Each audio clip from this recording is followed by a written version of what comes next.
جو عورت برآمدہ نکل آئے اس کے اوپر کوئی گردن نہیں، لیکن جو عورت حجاب کر کے نکلے اس کو انتہا پسندی کے لیبل کے ساتھ جو ہے اس کے اوپر جو ہے اس کو ٹیگ کر دیا جائے کہ یہ انتہا پسند ہے. تو آپ اس بات کو سمجھنے کی ضرورت ہے کہ ہم اس گلوب کے اوپر رہ رہے ہیں، اس میں یہ تمام کے تمام نعرے در حقیقت اپنے مفادات کے لیے تو لگائے جاتے ہیں، لیکن جہاں پر مسلمانوں کے مفاد کی بات آتی ہے تو ان نعروں کو ایک نیا جامہ پہنا دیا جاتا ہے، ایک نیا روح دے دیا جاتا ہے. دنیا بھر کے اندر دین کا کام کرنے والے جو مؤثر لوگ ہیں ان کو انہوں نے دو حصوں میں تقسیم کر دیا ہے. اگر وہ جنگجو ہے تو ان کو جناب دہشت گرد قرار دے دیا، جو جنگجو نہیں ہے، جو تبلیغ کا کام کرتے ہیں، قلم کا کام کرتے ہیں، زبان کا کام کرتے ہیں، دلائی کا کام کرتے ہیں، ان کو انتہا پسند قرار دے دیا جائے. ایک گروہ کے اوپر دہشت گردی کا لیبل لگا دیا جائے اور ایک گروہ کو انتہا پسند قرار دے دیا جائے، تاکہ ہر اعتبار سے دعوت دین کا راستہ اس کو بند کیا جا سکے، مسلمان اپنے پیغام کا بلاغ نہ کر سکے، دین حق کا بلاغ نہ کر سکے.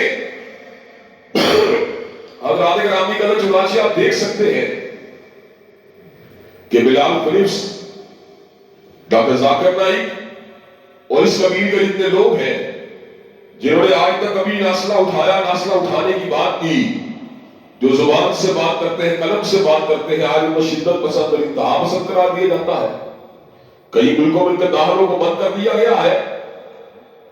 ذاکر نائک جو ہے وہ یورپ میں نہیں جا سکتے، بلال فلپس یورپ کے کئی ملکوں میں داخل نہیں ہو سکتے.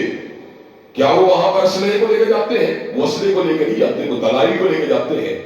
اور دلائی کو سننے کے بعد جب غیر مسلم لوگ ان کی دعوت سے متاثر ہو کے ہلکا ببوچھ اسلام ہوتے ہیں تو مغرب کے لوگوں کو یہ بات بھی قبول نہیں. کئی سال پہلے ذاکر نائک صاحب کے اوپر برطانیہ میں دعوی بندی عائد کر دی گئی اس بنیاد کے اوپر کہ جناب یہ دہشت گردی کی حوصلہ افزائی کرتے ہیں.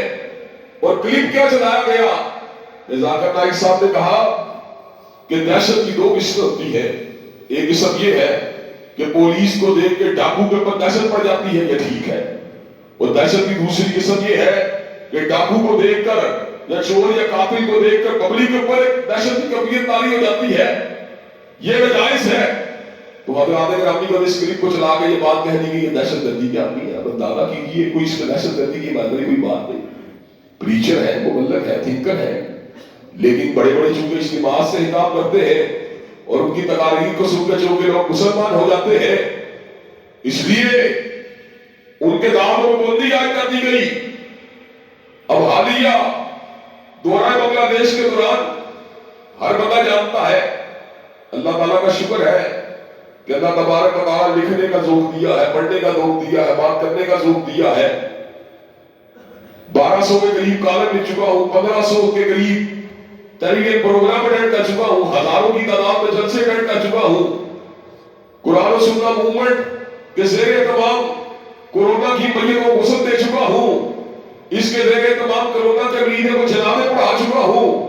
اسی تحریک کے زیر اہتمام ملک بھر میں فلڈ ریلیف کا پہلے بھی کام کیا، اس دفعہ بھی کام کر چکا ہوں.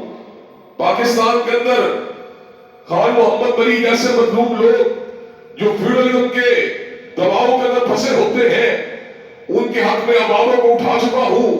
کئی مرڈر کیس کو لڑ چکا ہوں اور بہت سی ایسی باتوں کر چکا ہوں جس میں مظلوم انسانوں کی حمایت ہے. نہ قرآن و سنت موومنٹ کا، نہ اس سے قبل میری ذات کا، نہ کوئی اسکری ونگ ہے، نہ کوئی ملیشیا ہے، نہ کوئی ٹریننگ سینٹر ہے. لیکن اس کے باوجود پروپیگنڈا کر دیا گیا کہ میں جناب دہشت گردوں کا حامی ہوں، دہشت گردی کی حمایت کرتا ہوں. اور میری یہاں پہ تقریروں کے نتیجے کے اندر انڈیا کے سرحدی علاقوں کے اندر عدم استحکام پیدا ہو رہا ہے. عدم استحکام کا مطلب یہ ہے، اس کا مطلب کہ مسلمانوں میں جبرن قبضہ کیا ہوا ہے. جو مسلمان جب حق پرست مبلغوں کی تقریریں سنتے ہیں تو ان کے اندر بھی ایک غیرت دینی بیدار ہوتی ہے، ملی حمیت بیدار ہوتی ہے. وہ بھی اللہ تبارک و تعالیٰ کے دین کے لیے کھڑے ہونے کا جذبہ ان کے اندر بیدار ہوتا ہے. اس لیے تمہیں ہر مسلمان جو ہے وہ دہشت زدہ، دہشت گرد نظر آتا ہے. حالانکہ مسلمان دہشت گرد نہیں بلکہ دہشت زدہ کیے جا رہے ہیں. پوری دنیا کے اندر جہاں جہاں مسلمان موجود ہیں ان کے اوپر میں شاہ دین کی پاسداری کو تنگ کیا جا رہا ہے.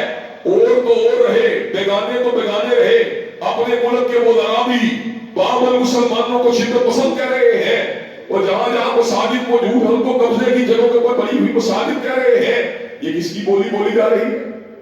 یہ بولی کس کے کہنے پہ بولی جا رہی ہے؟ یہ بولی سراسر جو ہے ان طاقتوں کے کہنے کے اوپر بولی جاتی ہے جو اللہ تعالیٰ کے دین کو اس زمین کے اوپر دبانا چاہتے ہیں اور اللہ تبارک و تعالیٰ کے دین کو بٹانا چاہتے ہیں۔ حضرات گرامی کرو اس سلسلے کے اندر انہوں نے مسلمان ملکوں کے اندر اپنے ایجنٹوں کو ہر وقت جو ہے ان کو شاوا بھائی شاوا اور ان کی حوصلہ افزائی کا ایک بازار گرم کیا ہوا ہے، حالانکہ اپنے ملک کے اندر ان کی کیفیت یہ ہے گرجا گھر بھیجے جا رہے ہیں اور اس گرجا گھروں کو مساجد بنایا جا رہا ہے۔ اپنے ملکوں کی کیفیت یہ ہے کہ لوگ قرآن مجید کی دعوت کو پڑھ کے جو ہے وہ نقاب کو اوڑھ رہے ہیں، قرآن کی دعوت کو پڑھ کے جو ہے وہ حجاب کو اوڑھ رہے ہیں، اس لیے کہ تشنگی ان کی تحریف کا دعوت کے اندر موجود ہے، اسلام کے دامن میں تشنگی نہیں ہے، اسلام کا راستہ بالکل کلیئر ہے، اسلام کا راستہ بالکل روشن ہے، اسلام کا راستہ بالکل سیدھا ہے۔ میں نے آپ کو 2024 کی یہ بات پہلے بھی بتلائی تھی کہ لندن کے ساتھ ایک قصبہ ہے جس کا نام ریڈنگ ہے، اتفاق سے وہاں پہ اہل حدیث کی مسجد کے بالکل ساتھ گرجا گھر بھی ہے، تو وہاں پارکنگ کی جگہ تنگ تھی، تو ہم نے اپنی گاڑی کو پروگرام سے پہلے پارک جب کیا تو گرجا گھر کی پارکنگ کے اندر پارک کیا، تو میں نے بڑا عجیب منظر دیکھا کہ گرجے کے سامنے ہال کی دیوار کے ساتھ چند نوجوان لڑکے لڑکیاں ٹیک لگا کے کھڑے تھے، ان کو نہیں پتا تھا کہ اللہ کی عبادت کرنے کا طریقہ کار کیا ہے، وحدہ لا شریک کو راضی کرنے کا طریقہ کار کیا ہے، نہ ان کے پاس وضو کے آداب تھے، نہ ان کے پاس عبادت کا ذوق تھا، ہاں ایک تمنا ضرور تھی کہ اللہ تبارک و تعالیٰ کی قربت کو حاصل کر لیا جائے، لیکن وہ تحریر شدہ پیغام جو تھا ان کی تشنگی کو بٹانے سے قاصر تھا۔ ادھر ساتھ ہی مسلمانوں کی مسجد تھی جس میں عبادت کے لیے آنے والے کئی بارش مسلمان بھی تھے اور عورتوں کی سائڈ کے پر آنے والی کئی نقاب پوش عورتیں بھی تھیں، وضو کی جگہ بھی موجود تھی، اور نمازی جو تھا ان کو پتا تھا رکوع کب کرنا ہے، قیام کب کرنا ہے، سجدہ کب کرنا ہے۔ یہ تو اللہ تبارک و تعالیٰ کا کرم ہے کہ اللہ تبارک و تعالیٰ نے دعوت قرآن مجید کو قیامت کی دیواروں تک کے لیے زندہ و جاوید کر دیا، اور حضرت رسول اللہ صلی اللہ علیہ وسلم کے فرامین واضحہ کو قیامت کی دیواروں تک کے لیے محفوظ و مامون بنا دیا۔ اب ہدایت نہیں مل سکتی، کسی اور علاقے سے نہیں مل سکتی، کسی اور دعوت سے نہیں مل سکتی، صراط مستقیم کا راستہ کہیں اور سے نہیں مل سکتا۔ اب منزل اگر ملے گی تو کالی کملی والے کے قدم ہائے مبارکہ سے ملے گی۔ یاسین والقرآن الحکیم انک لمن المرسلین علی صراط مستقیم۔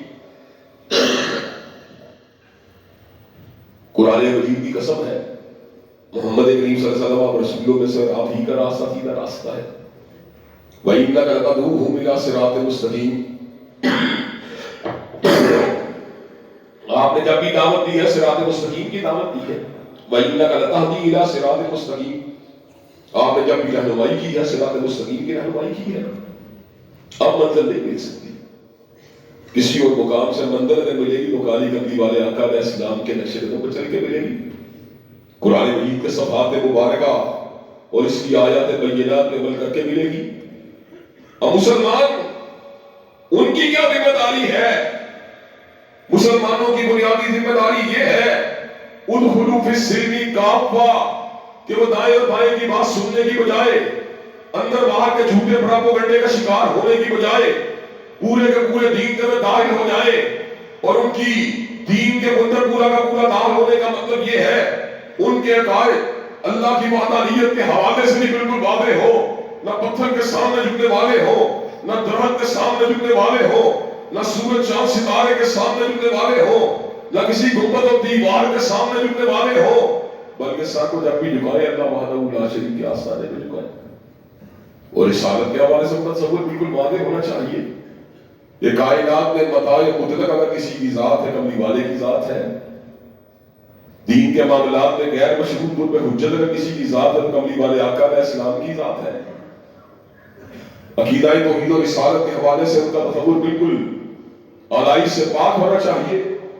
نبی کریم صلی اللہ علیہ وسلم کی ذات اقدس کے حوالے سے ان کا یہ بھی عقیدہ ہونا چاہیے کہ حضرت رسول اللہ صلی اللہ علیہ وسلم کائنات کے رب کے بھیجے ہوئے آخری نبی ہے۔ آپ کے بعد کوئی نبی نہیں آئے گا، آپ کے بعد کوئی رسول نہیں آئے گا، آپ کے بعد کوئی صاحب الہام نہیں آئے گا، آپ کے بعد کوئی ناطق وحی نہیں آئے گا۔ ما کان محمد نبا احد من رجالکم ولکن رسول اللہ وخاتم النبیین۔ آپ اللہ تبارک و تعالیٰ کے آخری رسول، اس کے نبی ہیں۔ جو بھی آپ کے بعد دعوی نبوت کرے، چاہے وہ مسیلمہ کذاب ہو، چاہے وہ اسود عنسی ہو، چاہے وہ علیجہ محمد ہو، چاہے وہ راشد الحلیفہ ہو، چاہے وہ حسین علی مازندانی ہو، چاہے وہ علی محمد باب ہو، چاہے وہ غلام احمد قادیانی ہو، چاہے وہ احمد عیسیٰ ہو، چاہے وہ یوسف کذاب ہو، اس پہ لعنتیں برستی رہے گی، مگر حضور کے بعد کوئی نبی نہیں ہو سکتا۔ تو یہ سارے زمر واضح ہونے کے بعد عبادات کے اندر بھی بالکل چاقو چوبند ہونا چاہیے۔ دنیا عارضی ہے، کسی وقت بھی پروردگار عالم کا بلاوا آ سکتا ہے، جس نے ارکان دین اور عبادات کی صحیح طور پہ بجا آوری کی ہوگی۔ اللہ تبارک و تعالیٰ کے فضل و رحمت سے جو منکر نکیر بھی آئیں گے، اس کی نماز سے محبت دیکھ کے وہ بھی چونک جائیں گے کہ یہ تو اللہ کا ولی ہے، جو قبر کے اندر بھی حالت ہوش میں آنے کے بعد نماز کے لپک رہا ہے، نماز کے لیے بے تاب اور بے چین ہے۔ جس نے زندگی میں اہتمام کیا ہوگا وہ تو قبر میں نماز کو یاد کرے گا، اور جس نے نماز کو زندگی میں ضائع کیا ہوگا کیا اس کو بھی قبر میں نماز پڑھنے کے بارے میں خیال آئے گا؟ ارکان دین کی پابندی، اور اس کے بعد پھر معاملات کی اصلاح، شادی بیاہ، رسوم و رواج، کاروبار، یہ ساری کی ساری باتیں دین کے بالکل تابع ہونی چاہیے۔ جب آپ ان تمام کی تمام باتوں کو دین کے تابع کر دیں گے تو اللہ تبارک و تعالیٰ کے فضل و کرم سے آپ کے لیے اللہ تبارک و تعالیٰ زندگی کو بھی آسان بنا دے گا، اور آخرت کے اندر بھی کامیابی کے دروازے آپ کے لیے کھول دے گا۔ لیکن کافر کیا کہے گا؟ یہ انتہا پسند جا رہا ہے، یہ شدت پسند جا رہا ہے، یہ بنیاد پرست جا رہا ہے۔ وہ بھائی کون سی شدت پسندی؟ ہندو ہونا جائز ہے، مسیحی ہونا جائز ہے، یہودی ہونا جائز ہے، سکھ ہونا جائز ہے۔ جب اسلام کی بات آتی ہے تو تم اس کو شدت پسندی کہنا شروع کر دیتے ہو۔ جب اسلام کے عمل پیرائی کی بات آتی ہے تو اس وقت ان آئیڈیاز کو اور ان کے معتقدات کو ریڈیکل آئیڈیاز کہنا شروع ہو جاتے ہو۔ یہ کس طرح کی منافقت ہے؟ یہ کس طرح کا دورہ معیار ہے؟ جو بنٹھن صبر کے نکلے وہ آزادی کا اشتہار، اور نقاب کی صدا ہے جیلے یا تحت دار۔ کیا یہی مغربی افکار ہے؟ سراب ہے یہ دھوکہ، یہ مغربی افکار جو انسانیت کو اپنی مرضی کی زندگی گزارنے کے پر دیکھ کر تو اعتراض نہیں کرتے، لیکن جب اللہ کی مرضی کے تابع ہو کے زندگی گزارتا ہے، جب وہ حضرت رسول اللہ صلی اللہ علیہ وسلم کے اوامر کے تابع ہو کے زندگی گزارتا ہے، اسی وقت اس کو شدت پسند کہنا شروع کر دیتے ہیں۔ ڈرگسٹ تو انسان ہے، ریپسٹ تو انسان ہے، وائلنس کو پھیلانے والا تو انسان ہے، لیکن نظروں کو جھکانے والا شدت پسند ہے، داڑھی کو رکھنے والا شدت پسند ہے، زناکاری کی مخالفت کرنے والا شدت پسند ہے، ٹرانسجینڈرنگ کی مخالفت کرنے والا شدت پسند ہے۔ یہ کیا دورہ معیار ہے؟ اصل بات کیا ہے؟ اصل بات یہ ہے جو نہ تھا خوب بتدریج وہی خوب ہوا، اور غلامی میں بدل جاتا ہے قوموں کا ضمیر۔ اصل بات یہ ہے جب تک مسلمان حقیقت میں اپنے دین کے اوپر چل رہا تھا تب تک زمین کے اوپر غالب تھا۔ جب وہ مداہمت کا شکار ہوا، جب وہ مفاہمت کا شکار ہوا، جب وہ مسلط کوش ہوا، زمین کے اوپر مغلوب ہوا، تو اب زمین کے اوپر جو اللہ تبارک و تعالیٰ کے باغی ہے اپنے آرڈر کو چلا رہے، اپنے نئے آرڈر کو چلا رہے، اور ہر مسلمان کے لیے نئے نئے القابات کو یاد کر رہے ہیں۔ اور مسلمان جو ہے بجائے اپنے ملک میں پڑھنے کی بجائے وہ ان کے گھر پروپیگنڈے کا شکار ہو کر انہی کی نکالی کرنے کی کوشش کر رہا ہے۔ جو کرسمس ہولی دیوالی منائے وہ اوپن مائنڈڈ ہے، اور جو ان چیزوں پر عمل نہ کرے وہ کنزرویٹو ہے۔ جو بھگوان کرشنا، اللہ، یزنا، سارے نام اللہ کے قبول کر لے وہ براڈ مائنڈڈ ہے، اور جو اللہ کے بارے میں تصور رکھے وَلِلَّهِ الْأَسْمَاءُ الْحُسْنَى کہ اللہ کے مقدس نام ہے، اللہ کے متبرک نام ہے، جن کا اس بات اور ان کا دلائل سے اس بات ہوتا ہے جن کو رب نے اپنے قرآن میں بیان کیا یا کالی کملی والے نے اپنے فرمان میں بیان کیا. اللہ کے ناموں کے اندر الہاد کی مذمت کرنے والے وہ شدت پسند ہے, وہ انتہا پسند ہے. سارا دن بازار میں عورت کو دیکھنے والا وہ تو کھلے دل کا آدمی ہے, اور 5 وقت نمازوں کو مسجد میں ادا کرنے والا آدمی انتہا پسند اور شدت پسند ہے. یہ کس طرح کا دورہ معیار ہے؟ حضرات گرامی قدر ایک بات کو سمجھ لیجئے, یہ شدت پسندی کا تانا ہے. اس کا مقصد کیا ہے؟ اس کا مقصد یہ ہے انسان کے کلیکشن کو اللہ وحدہ لا شریک سے توڑ دیا جائے, انسان کے کلیکشن کو حضرت محمد کریم سے توڑ دیا جائے, انسان کے کلیکشن کو دین قیم سے توڑ دیا جائے. کیوں؟ وَمِنَ النَّاسِ مَن يَتَّخِذُ مِن دُونِ اللَّهِ أَندَادًا يُحِبُّونَهُمْ كَحُبِّ اللَّهِ. جو غیر اللہ کی پوجا کرتے ہیں اپنے معبودان باطل سے ویسی محبت کرتے ہیں جیسی اللہ سے کرنی چاہیے. وَالَّذِينَ آمَنُوا أَشَدُّ حُبًّا لِلَّهِ. جبکہ مومن و مسلمان کی محبت اللہ سے بڑی ہی شدید ہوتی ہے. مومن کو پتا ہوتا ہے مجھے بنانے والا اللہ ہے, مجھے آنکھیں دینے والا اللہ ہے, مجھے کان دینے والا اللہ ہے, مجھے ہاتھ دینے والا اللہ ہے, مجھے قدم دینے والا اللہ ہے, مجھے دھڑکتا ہوا دل دینے والا اللہ ہے, مجھے سوچ و فکر کی صلاحیتیں دینے والا اللہ ہے, مجھے شناخت اور تعارف دینے والا اللہ ہے. اسے پتا ہوتا ہے اِنَّا خَلَقْنَا الْإِنسَانَ مِن نُطْفَةٍ أَمْشَاجٍ نَبْتَلِيهِ فَجَعَلْنَاهُ سَمِيعًا بَصِيرًا. اسے پتا ہوتا ہے کہ میں تو بے جان قطرہ تھا, مجھے سماعت اور بصارت دینے والا اللہ ہے. جب اتنے کچھ اس کے پر اللہ تبارک و تعالیٰ کے انعامات اور احسانات ہوتے ہیں پھر کیا ہوتا ہے؟ وَمِنَ النَّاسِ مَن يَتَّخِذُ مِن دُونِ اللَّهِ أَندَادًا يُحِبُّونَهُمْ كَحُبِّ اللَّهِ.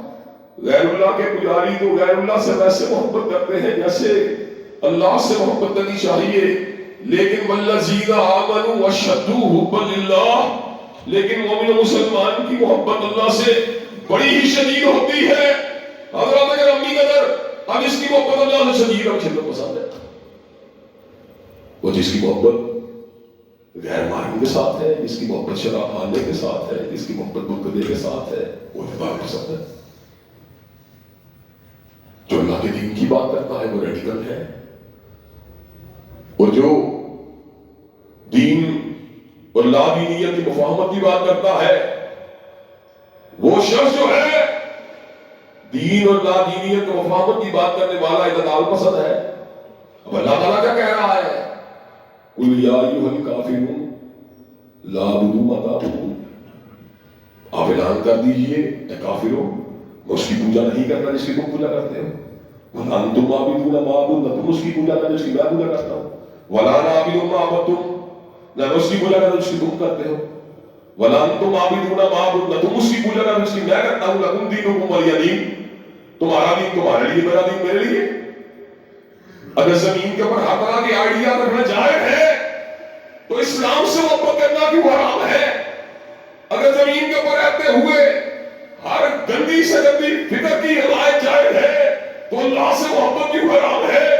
جب زمین کے اوپر رہتے ہوئے غیر محرم سے محبت جائز ہے تو رسول کریم سے محبت کیوں گناہ ہے؟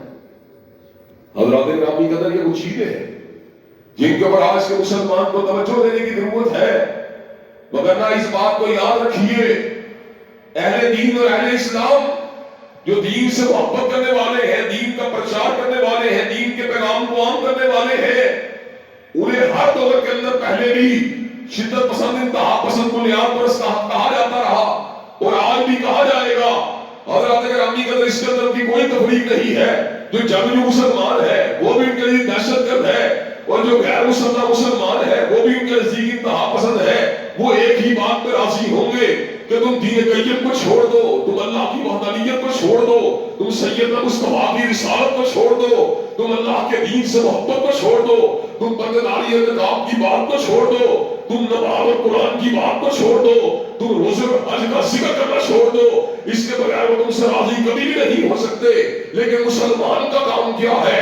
مسلمان جو ہوتا ہے وہ اللہ کی طرف جھکاؤ رکھنے والا ہوتا ہے, وہ حضرت رسول اللہ سے محبت کرنے والا ہوتا ہے, وہ ارکان اسلام کو بجا لانے والا ہوتا ہے, وہ اللہ کے دین کے غلبے کو بلند کرنے والا ہوتا ہے, وہ نمازوں کو قائم کرنے والا ہوتا ہے, وہ روزوں کو رکھنے والا ہوتا ہے, وہ داڑھی اور اپنی ملاقتہ کو حضرت رسول اللہ کی سنت کے مطابق بنانے والا ہوتا ہے، وہ اپنی بیوی بیٹی اور بہو کو پردہ کروانے والا ہوتا ہے، وہ کسی کے جھوٹے پراپیگنڈے کی لپیٹ میں آ کر دین کے ساتھ محبت کو نہیں چھوڑ سکتا، وہ اللہ کی ستائے عظیم کو جو ہدایت کی شکل میں ہم کو حاصل ہوئی اس کو جھوٹے پراپیگنڈے کی زد میں آ کے کبھی اس سے دستبردار نہیں ہو سکتا۔ حضرات کرام کی قدر، اللہ تبارک و تعالیٰ کے فضل و کرم سے اگر ہم پورے کے پورے دین میں داخل ہو جائیں گے تو انشاءاللہ دنیا بھی بہتر ہو جائے گی اور آخرت بھی بہتر ہو جائے گی۔